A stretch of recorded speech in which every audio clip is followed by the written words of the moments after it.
नमस्कार, खबरें जारी न्यूज 24 पर मैं हूं आपके साथ मकसूद खान। महाराष्ट्र में अपनी सत्ता बचाए रखने या यूं कहें कि सत्ता में बरकरार रहने के लिए महायुति यानी कि एनडीए की सरकार ने एक बड़ा दांव चल दिया है। यह दांव आधी आबादी को लेकर है। आधी आबादी को अपने पाले में करने के लिए मुख्यमंत्री एकनाथ शिंदे ने महिलाओं से एक नया वादा किया है। अपना वादा दोहराते हुए शिंदे ने कहा कि हम जो कमिटमेंट कर देते हैं उसके बाद खुद की भी नहीं सुनते हैं। शिंदे के साथ ही बीजेपी और एनसीपी के नेताओं ने भी आधी आबादी से अपना वादा किया है, लेकिन सत्ताधारी दलों के दावों को विपक्ष ने नाटक करार दे दिया। आखिर महाराष्ट्र की सियासत में अब की बार आधी आबादी किस तरह का बड़ा खेल कर सकती है? आखिर क्यों महायुति की सरकार ने चुनाव से पहले आधी आबादी को रिझाने के लिए एक खास योजना आधी आबादी के सामने रखी है? सरकार ये योजना लेकर आई है, इसी को लेकर यह खास report.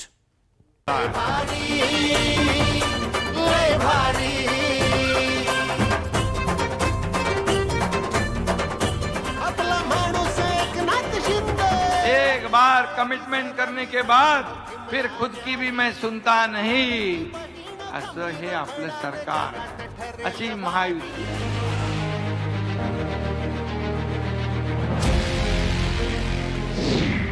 Mahayuti versus Mahavikas Aghadi, secret voters को साधने की तैयारी।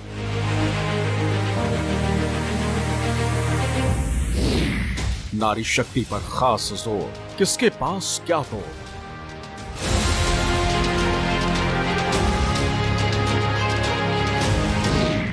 महाराष्ट्र में किसे मिलेगी गद्दी, तय करेगी आधी आबादी।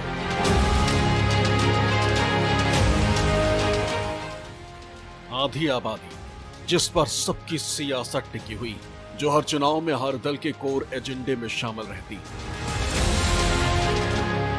जिसके नाम पर लोकसभा चुनाव में कांग्रेस नेता राहुल गांधी खटाखट योजना लेकर आए।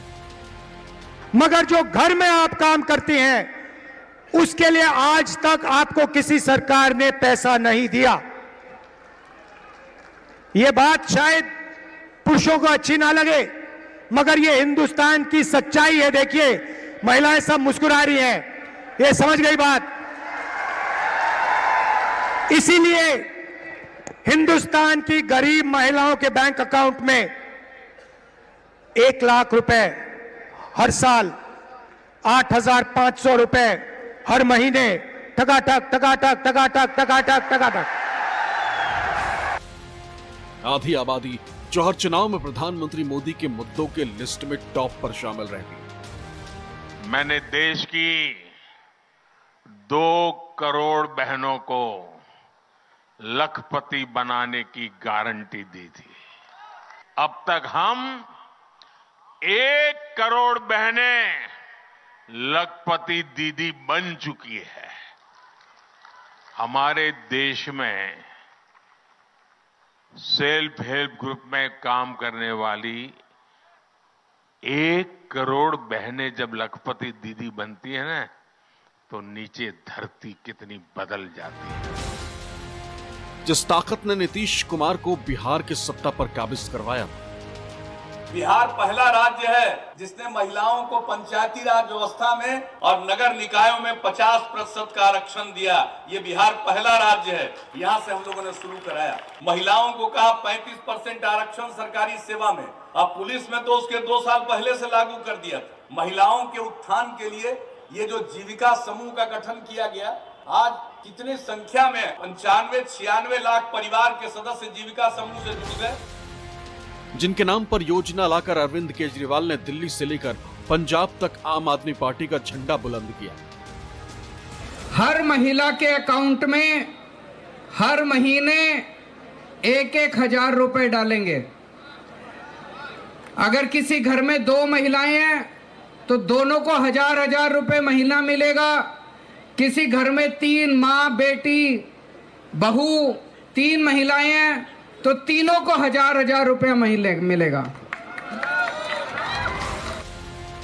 जिनके दम पर शिवराज सिंह चौहान मामा शिवराज बने और मध्य प्रदेश में बीजेपी को भारी बहुमत से सरकार बनाने की ताकत दी। केवल 1250 नहीं, पैसे की जुगाड़ में लगा हूं। जैसी हो जाएगी 1250 से 1500, फिर 1750, फिर 2000, फिर 2250, फिर 2500, फिर 2750 और बाद में कितने करूंगा?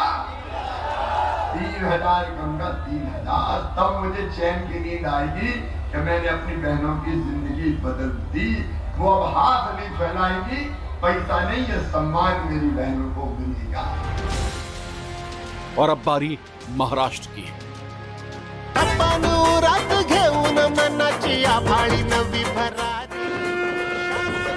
हा एवढा उत्साह जो आहे हा दिसल्यानंतर आपल्या सरकारने माहेरचा आहेर मुख्यमंत्री माझी लाडकी बहीण योजना यशस्वी झाली, सुपरहिट झाली, याचा आनंद मला आहे।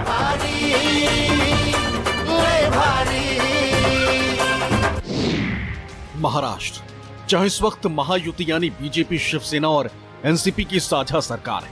अब तक के समझौते के मुताबिक तीनों ही दल आने वाले विधानसभा चुनाव में साथ उतरने की तैयारी में। प्रदेश की सत्ता पर अपना कब्जा बरकरार रखने के लिए पूरी ताकत झोंक रखें और अपने इसी मंसूबे को पूरा करने के लिए महायुति की सरकार ने एक खास योजना बनाई।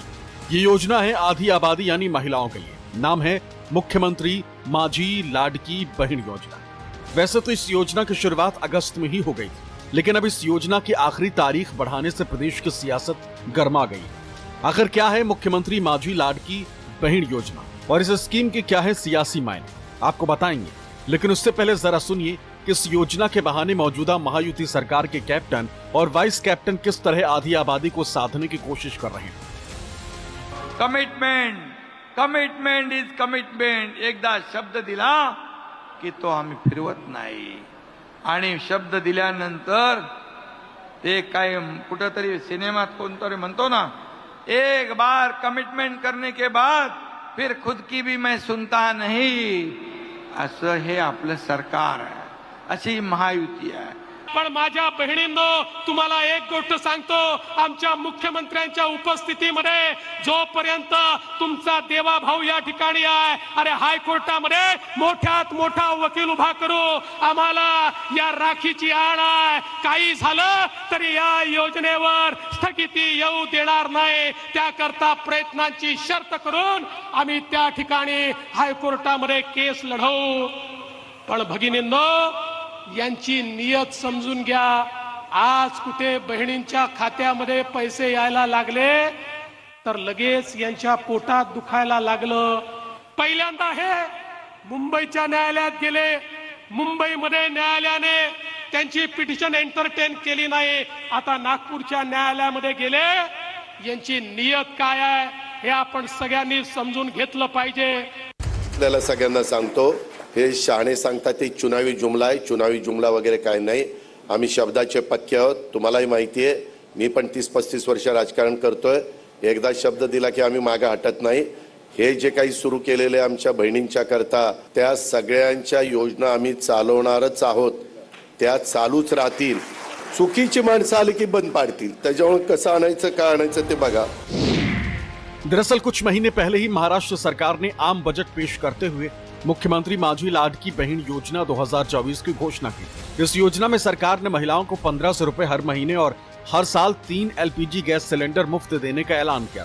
पहले इस योजना के तहत आवेदन करने की आखिरी तारीख 31 जुलाई थी, लेकिन बाद में इसे बढ़ाकर 31 अगस्त तक किया गया और अब आवेदन की आखिरी तारीख 30 सितंबर तक बढ़ा दी गई। इस योजना की घोषणा भले ही जुलाई में की गई थी, लेकिन आधिकारिक कार्यक्रम 17 अगस्त को हुआ था। सरकार ने इस योजना को रक्षाबंधन से भी जोड़ा था और इस योजना के तहत पात्र पाए गए करीब 30 लाख से ज्यादा महिलाओं को शुरुआती परीक्षण के तौर पर सरकार ने उनके बैंक खाते में 3000 रुपए डाले थे, यानी कि 2 महीने की सहायता राशि एक साथ भेजी गई थी। सूत्रों के मुताबिक अब सरकार की प्लानिंग है कि चुनाव की तारीखों के ऐलान से पहले इस महीने यानी सितंबर के आखिर तक महिलाओं के खाते में 2 से 3 किश्त और चली जाए। मतलब ये कि महिलाओं के खाते में कम से कम कुल मिलाकर 5 किश्तों की रकम यानी 7500 रुपए पहुंच जाए, जिससे चुनाव के दौरान महिलाओं के बीच जाने से महायुति की पार्टियों का एक अलग माहौल बने। और ये बात विपक्ष भी बखूबी जानता है। लिहाजा विपक्षी खेमा यानी महाविकास आघाड़ी में शामिल दल सरकार की इस योजना को नाटक बता रही। कारण ह्यांना महाराष्ट्र लुटायचं आहे। मध्यंतरी आपले आता काय झाले, ती एक घोषणा त्यांनी योजना केली, लाडकी बहीण, हरकत नाही, चांगली आहे। लाडकी बहीण म्हटल्यानंतर बहिणीला पहिला भाऊ कोण ते तरी दाखवा ना, कारण हा म्हणतो मी तुझा भाऊ, तो म्हणतो मी तुझा भाऊ, तो म्हणतो नाही मी तुझा भाऊ, सगळेच म्हणजे जनतेचा पैसा आणि हे सगळे फुकट खाऊ, पैसा जनतेचा, यानी काय यांच्या खिशातनं काही काढलेलं नाहीये, हा तुमच्या सगळ्या जनतेचा हक्काचा पैसा आहे, तोच आपल्याला म्हणजे आपल्या घरामध्ये महिलांची मतं घेण्यासाठी म्हणून ते देत आहेत, मग कशाला आपण घोषणा करतोय।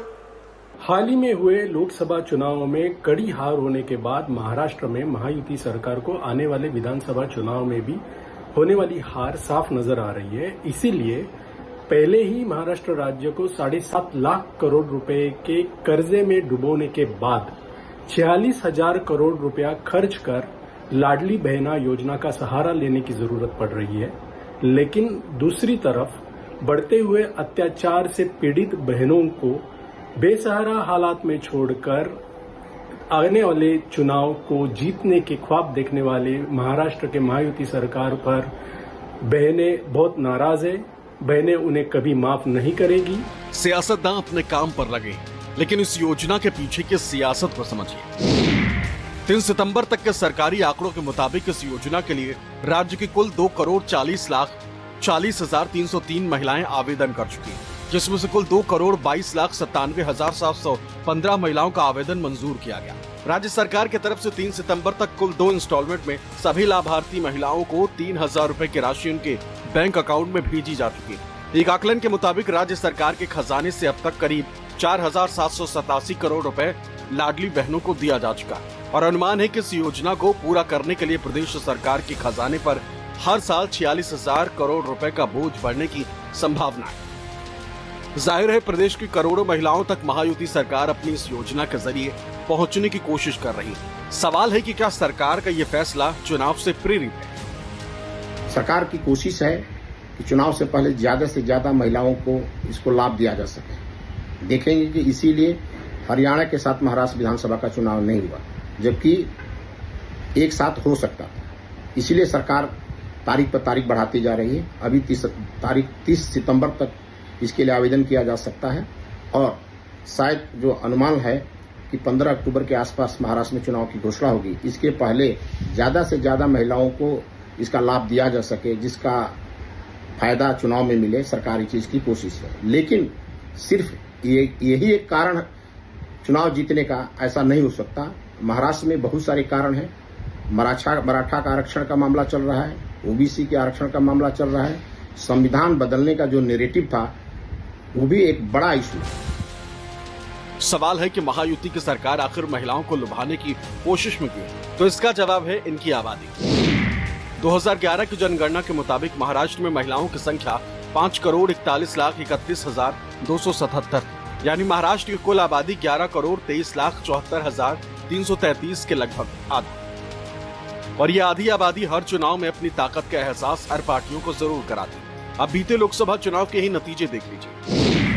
एक सर्वे के मुताबिक तकरीबन 46% पुरुषों ने इंडिया गठबंधन के पक्ष में अपना फैसला सुनाया था, तो वहीं 44% पुरुषों का वोट एनडीए के खाते में गया था। वहीं तकरीबन 42% महिलाओं ने इंडिया गठबंधन को अपना वोट दिया था, जबकि 43% आधी आबादी का रुझान एनडीए की तरफ गया, जिसका सीधा असर चुनाव नतीजों पर पड़ा।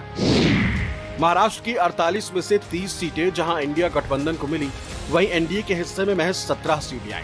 पार्टी वाइज नतीजा देखें तो एनडीए में सबसे ज्यादा 28 सीटों पर चुनाव लड़ने वाली बीजेपी के खाते में महज 9 सीटें आईं। एकनाथ शिंदे के नेतृत्व वाली शिवसेना 15 सीटों पर चुनाव लड़कर महज 7 सीट जीतने में सफल रही। वहीं अजीत पवार की एनसीपी 4 सीटों पर लड़ी थी, जिसमें महज 1 सीट पर जीत मिली, जबकि महादेव जानकर की राष्ट्रीय समाज पक्ष 1 सीट पर लड़ी थी, लेकिन जीत नहीं पाई। वहीं इंडिया अलायंस में सबसे ज्यादा 21 सीटों पर चुनाव लड़ने वाली शिवसेना यूबीटी 9 सीट जीतने में कामयाब रही थी। वहीं 17 सीटों पर लड़कर कांग्रेस 13 सीट जीतकर महाराष्ट्र में जबरदस्त तरीके से वापसी की है। शरद पवार की एनसीपी 10 सीटों पर लड़कर 8 सीटें अपने नाम किया और यही नतीजा महायुति को सबसे बड़ा टेंशन दे रहा। इंडिया गठबंधन यानी महाविकास आघाड़ी में शामिल पार्टियों के हौसले जहां लोकसभा चुनाव के बाद से बुलंद हैं, वहीं महायुति यानी एनडीए को चिंता में डाल रखे हैं। देखिए 8,500 महिलाओं के अकाउंट में जो लोकसभा चुनाव में कांग्रेस का वादा रहा, वो अगर महाराष्ट्र में देखें तो वो कन्वर्जन उस तरीके से नहीं रहा है। लेकिन इस बार जो लाड़की बहन की बात की जा रही है, कांग्रेस और विपक्ष यानी शरद पवार की बात करें या फिर उद्धव ठाकरे और महाराष्ट्र कांग्रेस की बात करें, वो कह रहे हैं कि वो इनसे ज़्यादा पैसा देंगे। तो ये भले चुनावी वादा है, लेकिन कोई भी पीछे नहीं रहना चाह रहा है। तो ये कह सकते हैं कि अभी जो भी चुनावी वादे चल रहे हैं वो भले वादे हों, लेकिन इसमें एक क्रेडिट का लेने की बात है। और कोई भी ये नहीं चाह रहा कि महिलाएं जो हैं उनको नाराज किया जाए। माना जा रहा है कि इसी की काट के लिए महायुति सरकार ने महिलाओं को लुभाने के मकसद से लाडकी बहन योजना लेकर आई। निष्पक्ष मतलब न्यूज़ 24।